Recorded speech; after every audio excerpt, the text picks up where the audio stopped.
আজকে আমি আপনাদের সাথে একটি স্পেশাল রেসিপি শেয়ার করব। তা হলো সিলেটের বিখ্যাত তুষার সিন্নি, আমার মায়ের হাতের বানানো। তুষার সিন্নির ক্ষেত্রে আমাদের আধা কেজি পরিমাণ হিসাবে আমরা সব কিছু নিয়ে নিব। আবার আপনি যদি 1 কেজি পরিমাণ তুষার সিন্নি বানাতে চান তাহলে 1 কেজি পরিমাণ ময়দা থেকে শুরু করে তেল, চিনি, সব ধরনের গরম মশলা সব কিছু ওই 1 কেজি পরিমাণের হতে হবে।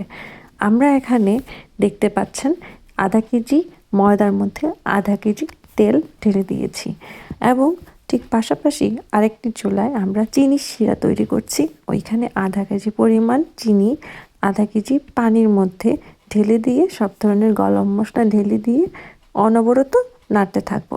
এদিকে এটিও আমরা অনবরত নাড়তে থাকবো যেন এটার মধ্যে কোনো লাম্পস ক্রিয়েট না হয়। এবং এক পর্যায়ে যখন এটার টেক্সচারটা এরকম স্মুথ হয়ে আসবে তখন আমরা বুঝতে পারবো যে না, এটার মধ্যে আর অবশিষ্ট কোনো লাম্পস থাকবে না এবং আমরা এটা ব্রাউন কালার হওয়া পর্যন্ত নাড়তে থাকবো। এই জায়গাটা একটু কষ্টসাধ্য, কিন্তু এটা যদি আমরা অনবরত নাড়তে থাকি তাহলে নিচে কোনো তলানি লাগবে না এবং এটার কালারটা অনেক দ্রুত চেঞ্জ হয়ে ব্রাউন কালারে পরিণত হবে।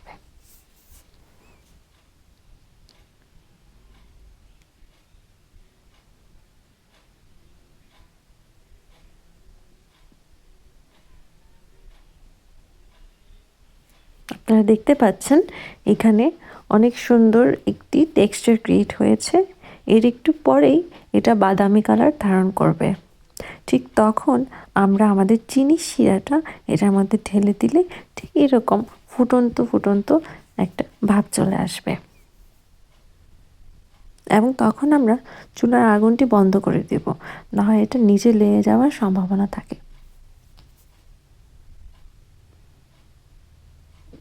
ঠান্ডা হয়ে যাওয়ার পর এটা আর একটু শক্ত হয়ে যাবে, তাই আমরা একটু নরম নরম থাকতেই এটা চুলা আঁচ অফ করে দেব।